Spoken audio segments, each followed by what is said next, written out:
Taong 1980 nang mangyari ang hindi malilimutang karanasan ng tatlong magkakaibigan na sina Albert, Kenneth at Rina. Madalas silang maglakbay sa mga liblib na lugar tuwing Sabado o Linggo. Ang kalikasan para sa kanila ay pahinga sa pagod, gulo at stress ng lungsod. Sa trabaho nilang nasa opisina na laging may deadline, tawag at papela, ang mga bundok, ilog at kakahuyan ang nagsisilbing lunas. Isang Sabado ng umaga, bandang alas 9, nagkita-kita sina Albert, Kenneth at Rina sa terminal ng bus sa Cagayan de Oro. "Sana naman ang trip natin ngayon?" tanong ni Kenneth habang hinihigop ang kape mula sa puting styro cup. "Sabi ni Aling Rosing kahapon may maganda raw na talon sa bandang bukid nun. Malamig ang tubig at bihirang mapuntahan ng turista," sagot ni Rina habang nilalagyan ng ketchup ang hotdog sa stick. "Kung bihira ang tao, mas maganda. Gusto ko yung tahimik lang," dagdag ni Albert habang sinisindihan ang kanyang yosi. Sumakay sila ng bus papuntang Malaybalay. Pagkababa, kumuha sila ng habal-habal patungong barangay ng Panamukan, isang lugar na hindi kabisado ng karamihan. Sabi ng matatandang driver, kailangan pa nilang maglakad ng kalahating oras papasok sa kabundukan para marating ang talon. Bandang alas 12 ng tanghali, habang naglalakad sa masukal na daan, naramdaman ng tatlo ang gutom. "Parang gusto kong kumain muna bago tayo maligo sa talon," sabi ni Rina habang pinupunasan ng pawis sa leeg. "Wala namang tindahan dito. Di rin tayo dumaan sa palengke kanina," sagot naman ni Kenneth. Biglang itinuro ni Albert ang isang kubo sa gilid ng daan. Medyo natatakpan ng mga puno ng saging at kawayan. "O ayan o, parang may karinderya." Nilapitan nila ang kubo.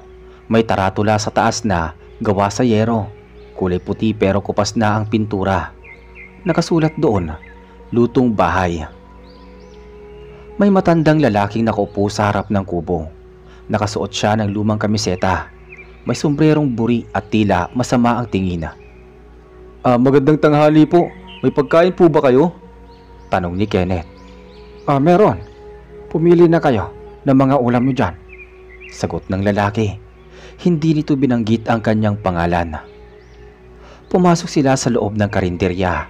Amoy na amoy ang ginisang bawang at luya. May 3 putahe sa food warmer, adobong manok, ginataang isda, at isang pulang-pula na karne na parang minudong hindi klaro ang diwa.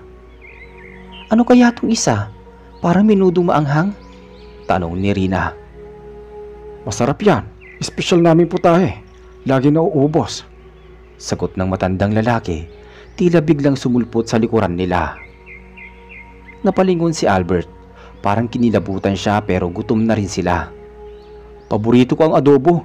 Yun na lang ang akin," sabi ni Kenneth. "Gusto ko yung ginataang isda, ang bango," sabi ni Rina. "Tatry ko nga tong special nyo," sabi naman ni Albert, sabay kuha ng ulam na pulang-pula. Habang kumakain sila, may naririnig silang mahihinang yabag sa likod. May mga babaeng parang nasa kusina. Pabulong ang usapan. Minsan ay parang halakhak na pabulong. Minsan naman ay tila may umiiyak. "Ano kaya yun?" tanong ni Rina. "Baka mga anak nila o kapitbahay," sabi ni Kenneth. Pagkatapos kumain, lumapit si Albert sa lalaking matanda. "Magkano po lahat?" Wala, libre lang yan. Bihirang may dumaan dito. Pasasalamat ko na sa inyo," sabi ng matanda sabay ngiti. Pero hindi maganda ang ngiting yun. Parang pilit at malamig. Nagpasalamat sila at nagpatuloy sa paglalakad papunta sa talon. Habang nasa trail, biglang sumakit ang tiyan ni Albert. "Aray, teka lang. Para ako tinutusok sa loob reklamo niya. Napahinto silang lahat. Pinaupo siya ni Kenneth sa batong malapad. "Okay ka lang ba?" "Parang may kumikirot sa loob ko Tapos ang bigat ng dibdib ko." Maya-maya may narinig silang yabag mula sa kagubatan. Parang may sumusunod.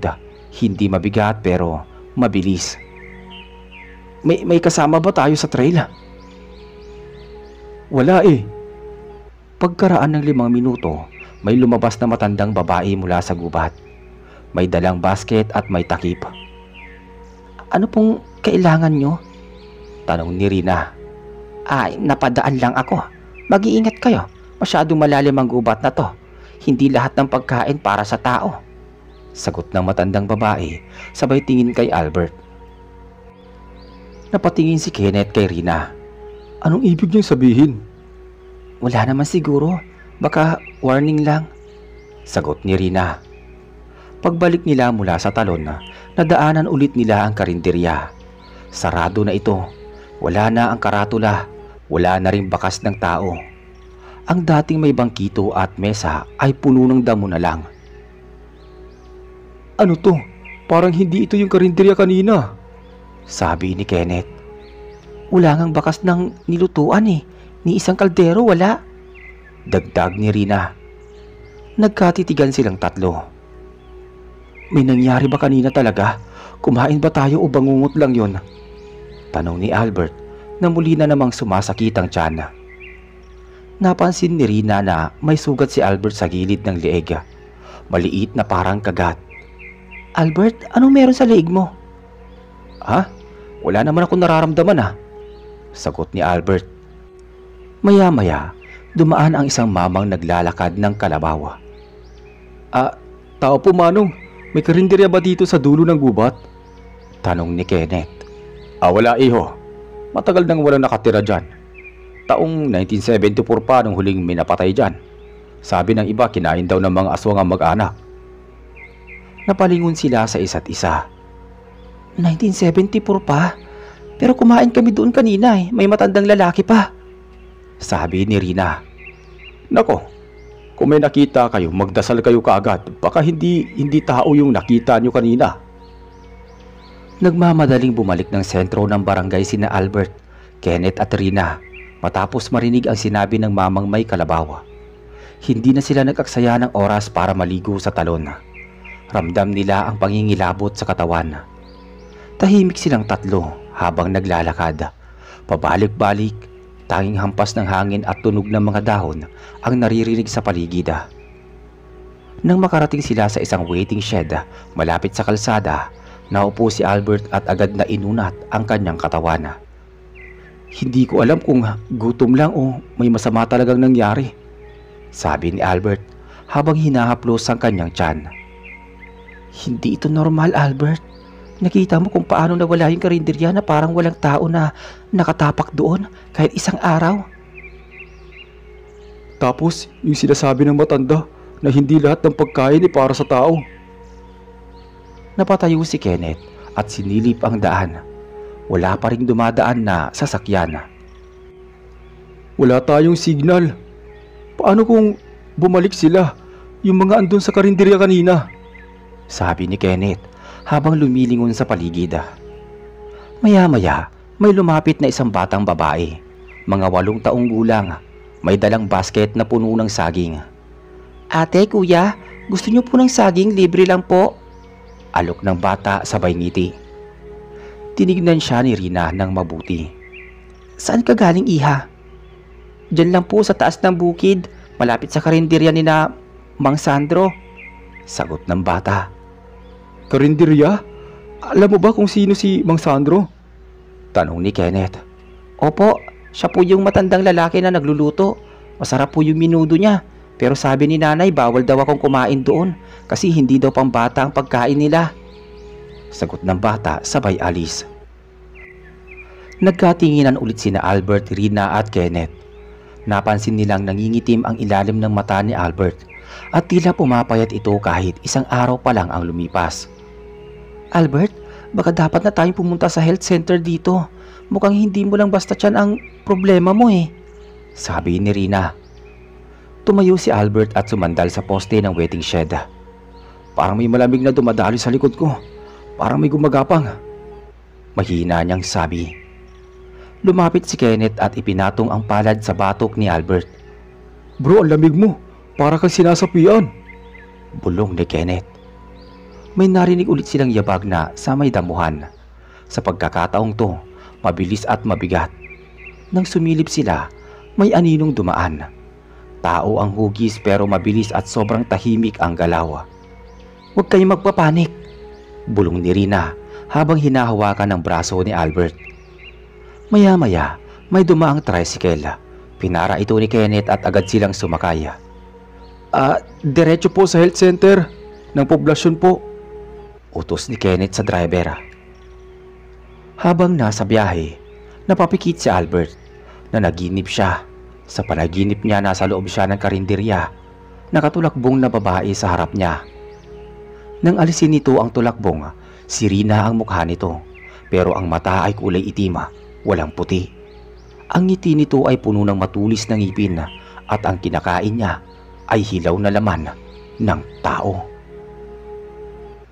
Napabalikwas si Albert, pawis na pawis, halos matumba sa tricycle. "Panaginip lang yun bro, relax ka lang," bulong ni Kenneth. Nang makarating sa health center, agad silang sinalubong ni Aling Rusinga, ang midwife na kilala sa lugar. "Nako, anong nangyari sa inyo? Ba't parang nakakita kayo ng multo?" wika ng Ali. Si Albert po kasi, parang may kakaiba sa kanya. Kumain kami sa isang karinderya sa may kakahuyan, pero pagbalik namin wala na. Parang hindi nag-exist," paliwanag ni Rina. Napakunot ang noo ng Ali. "Ay, may narinig akong ganyan dati. Isang karinderya sa Panamukan. Pero sabi nila, taong 1970s pa raw yon at nasunog. At lahat ng nandoroon ay nilamon ng mga nilalang na hindi tao," bulong ng Ali habang pinapatong ang kamay sa dibdib ni Albert. Nagpakulo ng langis si Aling Rusinga at pinataka ng bawang. Nang inilapit ito sa katawan ni Albert, bigla itong kumulo ng walang apoy. "May nakasunod sa kanya," mahinang sabi ng Ali. "Kailangan natin si Mang Sandro. Siya lang ang marunong mag-alis ng ganitong sumpa." Sandali, si Mang Sandro? Hindi ba siya yung matanda sa karinderya?" gulat na tanong ni Kenneth.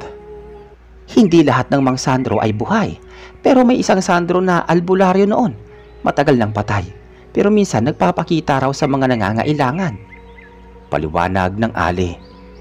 Biglang dumilim ang paligid, umambon at humangin at tila may dalang bulong.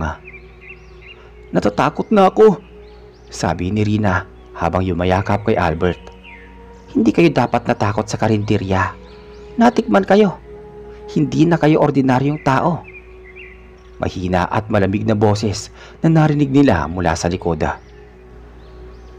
Paglingon nila, may babaeng nakaputi, duguan ng palad at wala itong mata. Ang butas ng mata ay kulay itim na malalim.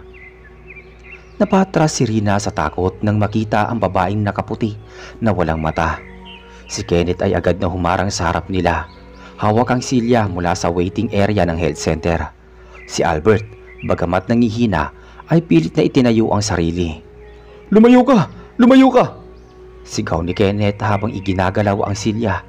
Tila panangga. Ngunit hindi gumagalaw ang babae. Nakatayo lang ito sa gilid ng pinto. Nakatingin gamit ang mga butas sa mga mata na animoy, sumisipsip ng liwanag. Biglang bumukas ang pinto. Ang Ali ay sumilip, hawak ang bote ng langis at dasal na nakasulat sa papel. "Lumayas kayo dyan! Huwag kayong tumingin sa kanya!" Hinila ng Ali si Albert papasok sa isang silid at sumunod si Rina at pati si Kenneth, habang ang babae ay nananatiling nakatayo sa labas. Hindi ito gumagalaw. Sa loob ng silid, inilagay ng Ali si Albert sa papag at binuhusan ng langis ang kanyang tiyan. Kumulo ito nang hindi naman mainit. Siya ay nagbasa ng orasyon habang ikinukumpas ang krus sa hangin.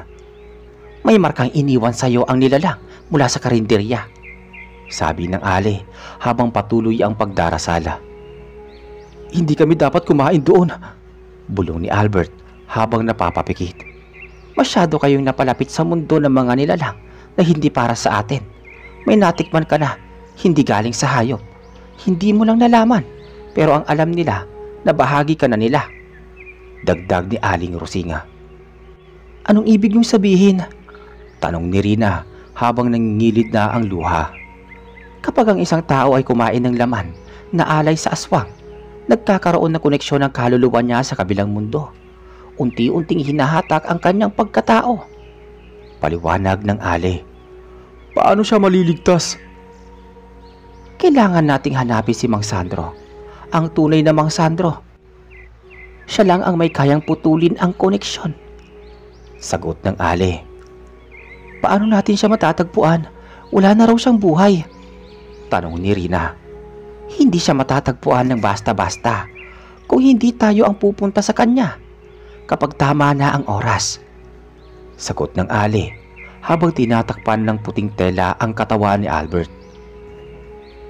Pagkalipas ng 2 oras, muling bumuti ang pakiramdam ni Albert. Nakakakilos na siya at nakakapagsalita ng maayos. Parang nawala yung kirot, pero mabigat pa rin yung dibdib ko sabi ni Albert. Hindi pa tapos ang lahat. Maaaring napigil natin pero hindi ito permanenteng solusyon. Hanggat hindi napuputol ang ugnayan, babalik at babalik sila. Sabi ng Ale. Kinabukasan maaga silang nagising. Umaga pa lang tila kakaibang lamig na ang bumalot sa buong baryo. Maging ang mga manok ay hindi tumilaok. Sa labas ng health center, may 3 pusang itim na nakaupo, nakatingin sa pinto, hindi gumagalaw. Ano tong mga to? Sabi ni Kenneth habang sinisilip ang bintana. Maya-maya may kumatok. Isang babae, may dalang basket ng prutas. Ako po si Mika. Ako po ang apo ni Mang Sandro. Pakilala ng dalaga. Ha? Apo ni Mang Sandro? Gulat na tanong ni Rina. Opo, sabi niya, may mga dayong kumain sa mesa ng mga nilalang at nangangailangan ng tulong. Napanaginipan niya kayo kagabi. Sagot ni Mika. Pinatuloy nila si Mika. Tumayo si Aling Rosinga at tinignan ang dalaga mula ulo hanggang paa. Kung apo ka nga ni Sandro, alam mo kung saan siya ngayon? Sabi ng Ale. Hindi ko po alam ang eksaktong lugar, pero sumusunod lang po ako sa mga panaginip. Dinala ako ng mga yapak papunta rito. Sabi niya, may isa sa inyo na kailangang isama sa bundok kapayas bago magtakip silim. Sabi ni Mika. Bundok kapayas? Yan ang bundok sa gilid ng panamukan na. Bulalas ni Kenneth. Doon nagsimula ang karinderya. Dagdag ni Albert. Napagpasyahan nilang sumama kay Mika. Bandang 2:00 ng hapon, nagsimula silang maglakad paakyat ng bundok. Tahimik ang paligid, kahit hangin ay tila huminto. Habang paakyat, napansin ni Rina ang mga dahong tuyot sa gilid ng daan na parang may humahawi. Tila ba may nauna sa kanila. Parang sinusundan natin yung yapak ng iba, bulong ni Rina. Bandang 4:00 ng hapon, nakarating sila sa isang kubo sa gitna ng kagubatan. Nakaluhod sa gitna ang isang matandang lalaking puti na ang buhok, mahaba ang balbas at may hawak na baston. Siya po si Lolo Sandro, sabi ni Mika. Lumapit ang Ale. Sandro, kailangan ka namin. May isa rito na napatikim ng pagkain mula sa karinderya ng mga aswang. Dumilat si Mang Sandro. Mapupungay ang mga mata pero matalim ang titig. Bakit ka tumikim ng hindi para sa'yo? Tanong ni Mang Sandro habang nakatingin kay Albert. Hindi ko po alam, gutom lang at akala ko karaniwang ulam lang. Hindi ulam yon. Laman yon ng sanggol na inaalay sa gabi ng pagkadugo ng buwan. Isa kang nilalang na napiling kabitan ng sangkap nila. Paliwanag ni Mang Sandro. May pag-asa pa ba siya? Tanong ni Kenneth. Meron, pero kailangan siyang sumailalim sa ritual. Isang gabi ng pagtalikod at pagtanggap. At hindi siya pwedeng umalis sa bundok hanggat hindi pa tapos ang proseso. Sagot ni Mang Sandro. Anong klaseng ritual po yun? Paglalakad sa 400 anino. Tumayo si Albert sa harapan ni Mang Sandro habang hawak ang tiyan na muling sumasakit. Mabilis ang tibok ng kanyang puso. Hindi dahil sa takot kundi dahil sa hindi mapaliwanag na presensya ng matandang albularyo. Handa ka na ba? Kung yun lang po ang paraan para mawala tong masakit na aking nararamdaman, Opo, handa na po ako. Hinawi ni Mang Sandro ang damo sa gilid ng kubo at lumitaw ang isang makitid na daan. Sa simulay, tila normal lamang ang paligid. Mga punong kahoy, tuyo at basang mga dahon sa lupa at malamig na simoy ng hangin. Pero habang palalim sila sa kagubatan, napansin nila Kenneth at Rina na ang mga puno ay tila kumikilos, bahagyang gumagalaw kahit walang hangin. Anong lugar to? Tanong ni Rina habang lumalakad sa likuran niya si Mika. Ito ang daan patungo sa 400 anino. Dito ipinapakita kay Albert ang mga nilalang na minsan nakipag-ugnay sa kanya. Hindi ba't delikado to? Delikado, pero kinakailangan. Kapag hindi niya nalampasan ang ritual, hindi lang siya ang kukunin, pati ang kaluluwa ng mga taong nakasama niya sa pagkain. Lumipas ang halos 30 minuto ng paglalakad hanggang marating nila ang isang lugar na tila bilog ang anyo. Parang clearing sa gitna ng kakahuyan. Sa gitna nito ay may bilog na batong altar. May mga ukit na mga simbolo na hindi nila maintindihan. Albert, lumuhod ka sa gitna. Sumunod si Albert at lumuhod sa harap ng altar. Itinaas ni Mang Sandro ang baston at itinuro ang langit. Biglang dumilim ang paligid. Ang mga ibon ay tumigil sa huni. Ang hangin ay huminto. Simula ngayon, ikaw ay maglalakbay sa 400 anino. Hindi ka makakakita ng liwanag hanggat hindi mo tinatanggap ang tunay mong anyo bilang taong nadungisan. At hindi ka makakabalik hanggat hindi mo ito pagsisisihan. Wika ni Mang Sandro sabay hampas ng baston sa lupa. Bumuka ang lupa sa paanan ni Albert at nilamon siya ng dilima. Napasigaw si Rina. Huwag mo siyang susundan. Pag sinundan mo siya, baka pati ikaw mawala. Sabi ni Mika. Sa loob ng kadiliman, nagising si Albert sa isang malamig at basang kuweba. Wala siyang saplot sa taas at ang kanyang katawan ay may mga marka ng kamay na itim. Tila apoy pero malamig ang pakiramdam. Tumingin siya sa paligid at nakita ang 4 na lagusan. Bawat isa ay may sariling tunog. Isa may alingaw-ngaw ng iyak, isa ay may halakhak ng babae, isa ay may sigaw ng sanggol at isa ay may ingay ng mga kutsilyong kumakalansing. Alin sa kanila ang pipiliin ko? Tanong ni Albert sa kanyang sarili. Pumili siya ng unang lagusan, ang may umiiyak. Pagpasok niya, nakita niya ang sarili niyang ina, nakatayo sa loob ng isang lumang bahay. Nanginginig ito at may nakatayong nilalang sa likuran nito. Itim ang balat, mahaba ang leeg, at may dila na humahaba pababa sa dibdiba. Inay? Bulong ni Albert. Pero hindi siya narinig. Nang lumapit siya, biglang tumalikod ang kanyang ina at tinignan siya. Bakit mo kami iniwan? Bakit mo kinain ng alay ng mga halimaw? Hindi ko po alam. Hindi ko sinasadya. Sagot ni Albert.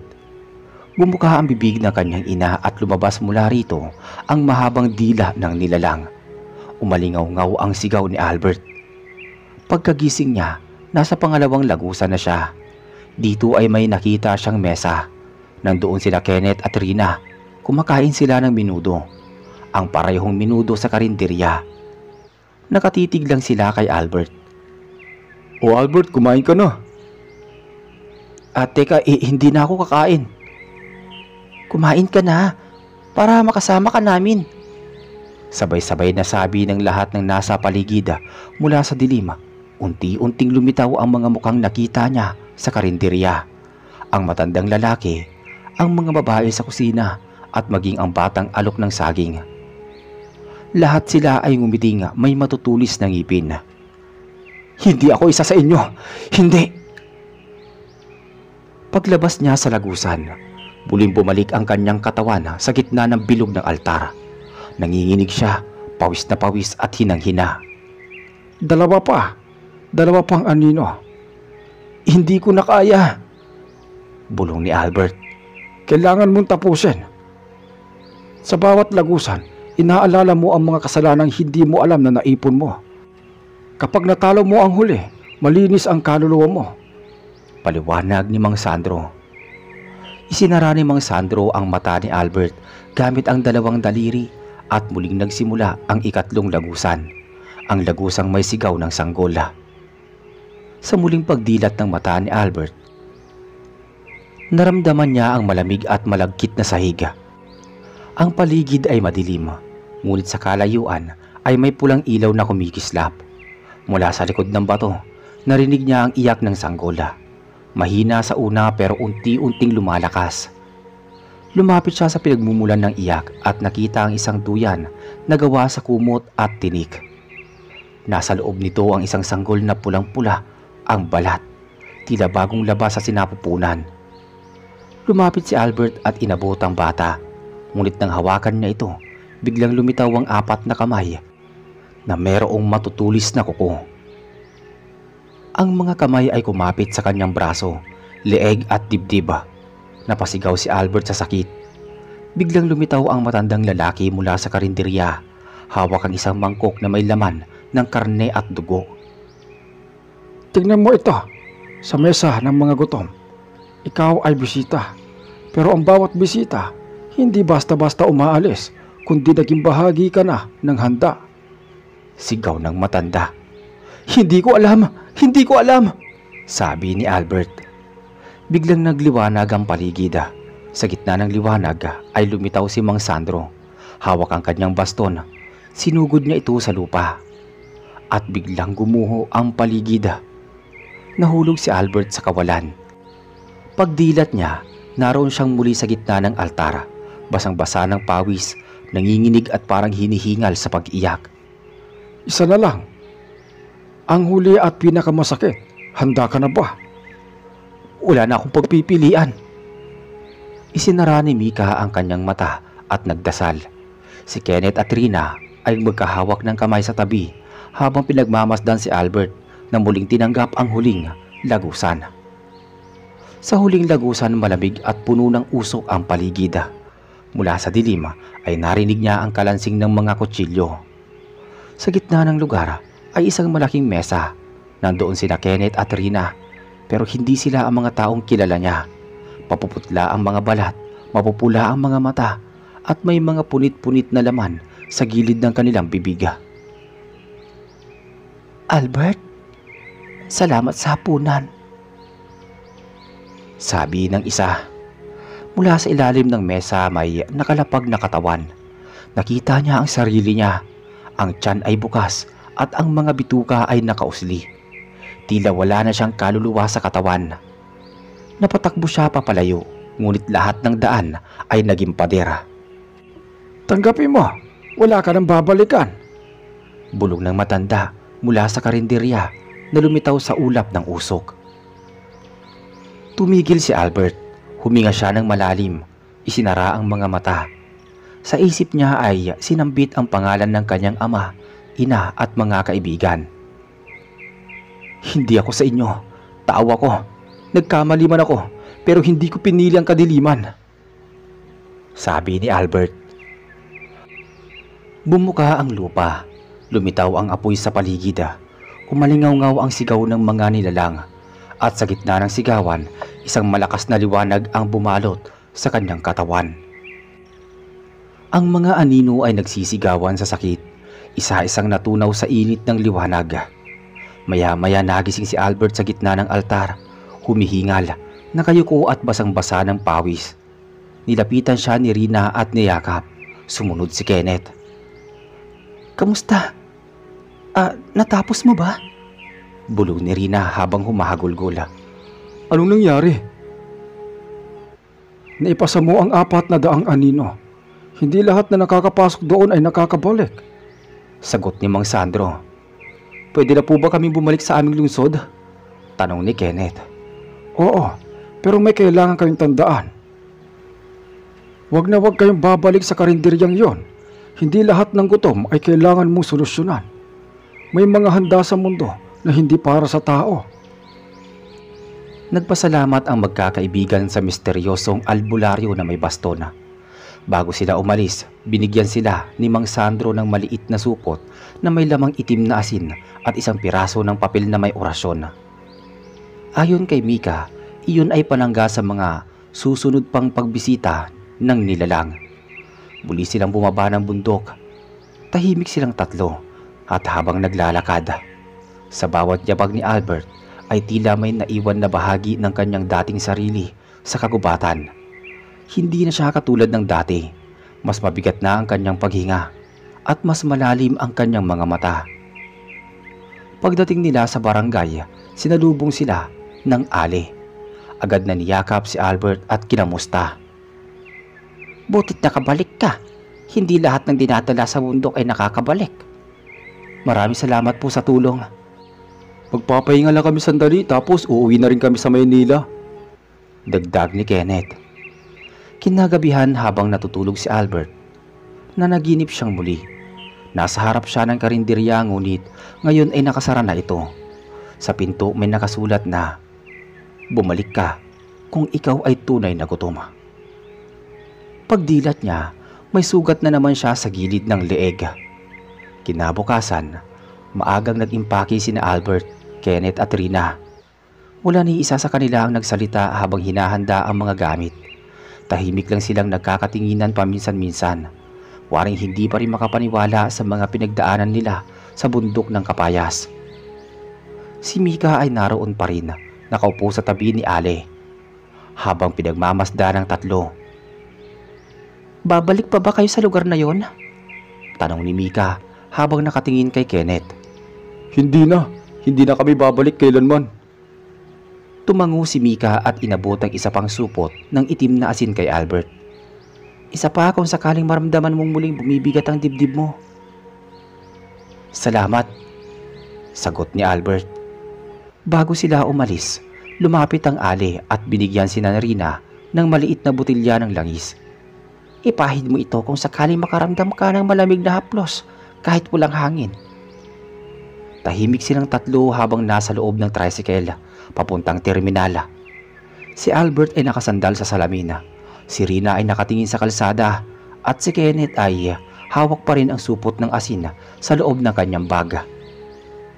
Pagdating nila sa terminal ng Takurong, agad silang sumakay sa bus pa Maynila. Sa buong biyahe ay wala pa rin masyadong usap-usapan.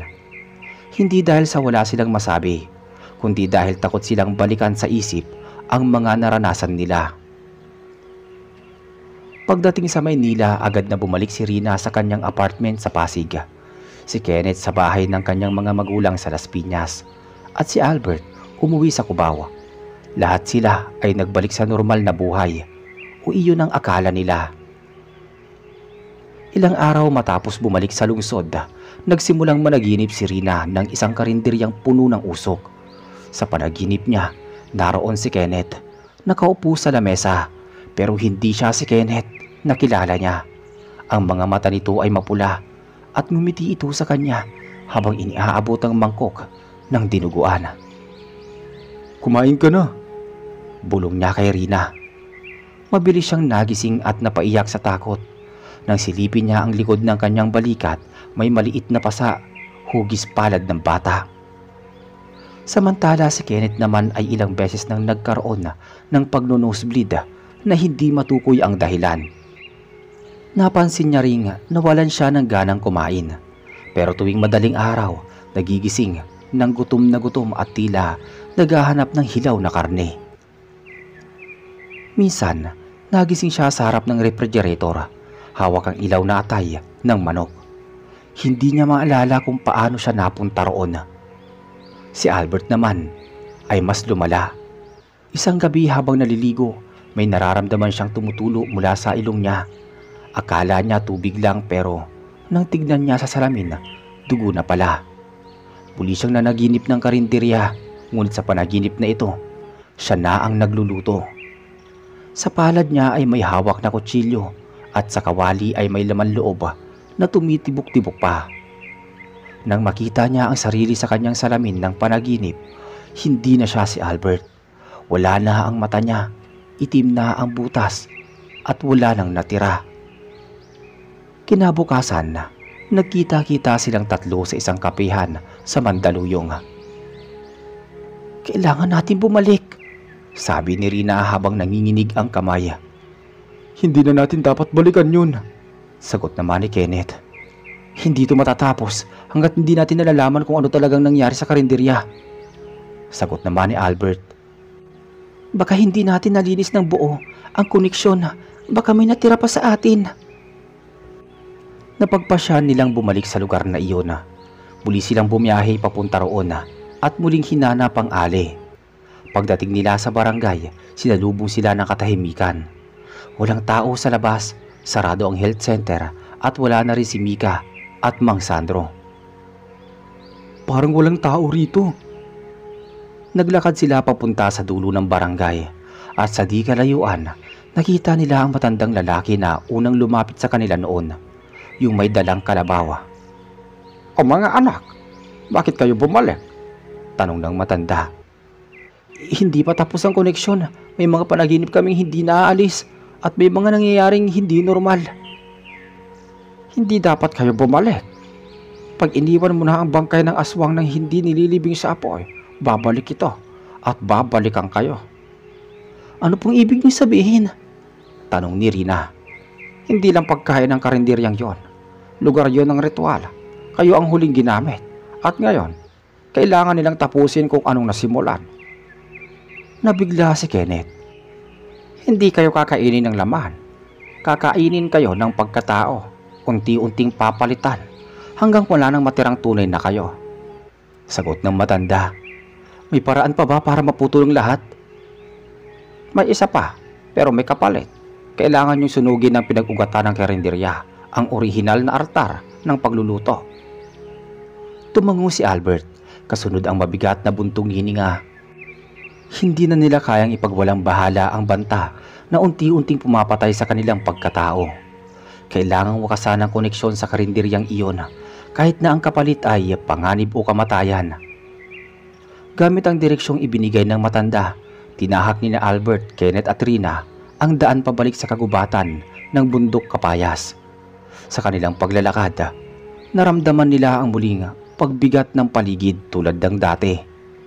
Tahimik ang paligid, halos walang ihip ng hangin at tila sinusundan sila ng mga matang hindi nila nakikita.